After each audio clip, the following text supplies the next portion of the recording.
दादांचं निधन ज्या दिवशी अपघाती निधन झालं त्या दिवशी संध्याकाळीच प्रतिक्रिया देताना याविषयी भाष्य केलेलं होतं की अलीकडच्या काळात बऱ्याच वेळेला दादा स्वतः माझ्या घरी आलेले होते.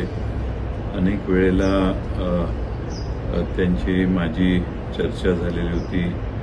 जवळपास 4 वेळा तर ते जेवणात मी संध्याकाळी यायचे आणि जेवण करूनच चर्चा पूर्ण करून जायचे. त्यामुळं बऱ्यापैकी त्यांची इच्छा होती की साहेबांच्या देखतच मला हे सगळे दोन्ही पक्ष आपले एकत्रित करायचे आहेत आणि माझ्याबद्दल जी जनमानसात आहे ते सगळं पुसून मी पुन्हा साहेबांच्या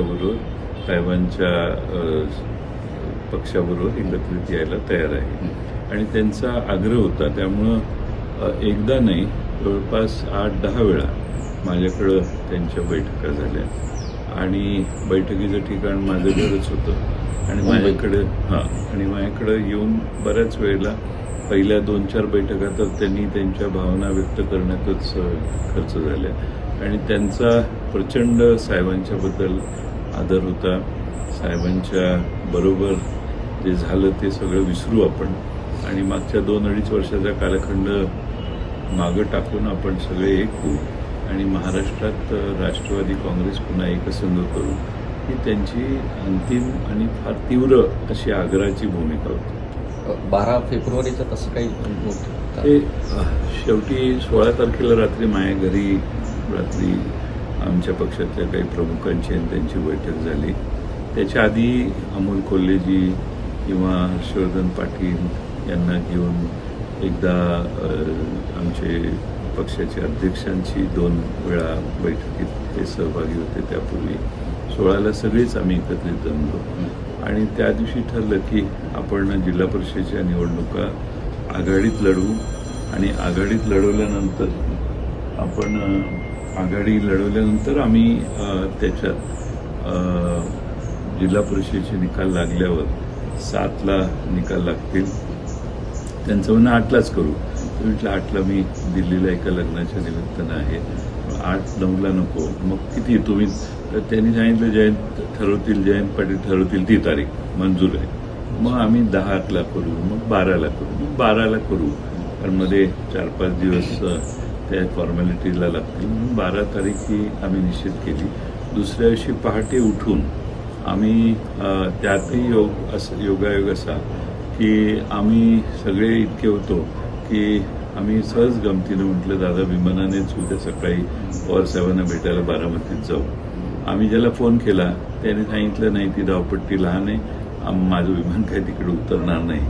मग आम्ही लगेच निर्णय घेतला की गाडीनं जाऊ. पहाटे निघून आम्ही पवारसाहेबांच्या समोर 8 वाजता बसलो आणि तिथं सविस्तर चर्चा झाली आणि 12 तारीख आम्ही सगळ्यांनी निश्चित केली आणि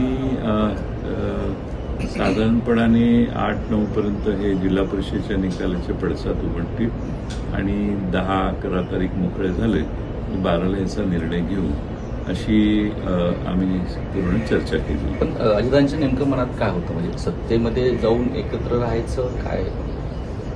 नाही, आधी दोन्ही पक्ष एकत्रित करायचे याच्याबद्दल त्यांचा आग्रह होता. आता त्याचे बरेच तपशील आहेत. मग ते आता इतक्या छोट्या काळात मी कधीतरी मोकळ्या वेळी त्याचाही खुलासा मी करेन. पण फारच सविस्तर आणि अनेक वेळा त्याची चर्चा आमच्या सगळ्या बरोबर झाली. सुप्रियाताई त्यात काही वेळा उपस्थित ठेवायचा मी प्रयत्न केलेला होता. त्यामुळं बऱ्यापैकी चर्चा पुढे गेलेली होती. अजितांच्या मातीसावर आणि त्यांनी मला हेही सांगितलेलं की त्यांनी प्रफुल्ल पटेल, सुनील तटकरे, छगन भुजबळ आणि त्यांच्या पक्षातल्या अन्य आमदारांना देखील याची त्यांनी कल्पना दिली आहे की आम्हाला त्यांनी स्पष्टपणाने सांगितलेलं होतं. त्यांची या जे एकत्रीकरणाचा प्रयत्न करायला सहमती होती तसं वाटतं, म्हणजे बाकीच्या नेत्यांची नाही. अजितदादांचं मत असं होतं की मी निर्णय ज्यावेळी सांगतो त्यावेळी तो निर्णय होतो, इम्प्लिमेंट होतो. तुम्ही त्याबद्दल काही चिंता करायची कारण नाही. हे सगळे माझे सहकारी मी म्हणेन त्याप्रमाणे निर्णय करतील. अजितदादांच्या माती सावरण्याचा कार्यक्रम कालच झाला आणि ज्या पद्धतीने तातडीनं घडामोडी घडल्या, सुनेत्राबाईंनी तातडीनं मुंबईला रात्री पहाटेमध्ये रवाना झाले, आज मुख्यमंत्रीपदा शपथ होईल गटनेता, या सगळ्या ज्या इतक्या घडामोडी तातडीनं घेत आहेत, शपथविधी तो त्यांचा पक्षाचा निर्णय आहे, त्यांच्या पक्षाचा निर्णय आहे आणि मुख्यमंत्र्यांची त्याला संमती असल्यावर मग शपथविधी वगैरे हे सोपस्कार होता, त्याचं प्रोसिजर आहे, त्यांच्या पक्षाचा अंतर्गत निर्णय आहे, त्यावर आम्ही काही भाष्य करू इच्छित नाही. पण या सगळ्या अजितदादांच्या घटनेनंतर अर्थमंत्रीपदासाठी तुमचं नाव काही माध्यमांनी घेतलं होतं की चर्चेमध्ये तुम्ही आहात पुन्हा, तर तशी काही चर्चा खरंच सुरू आहे?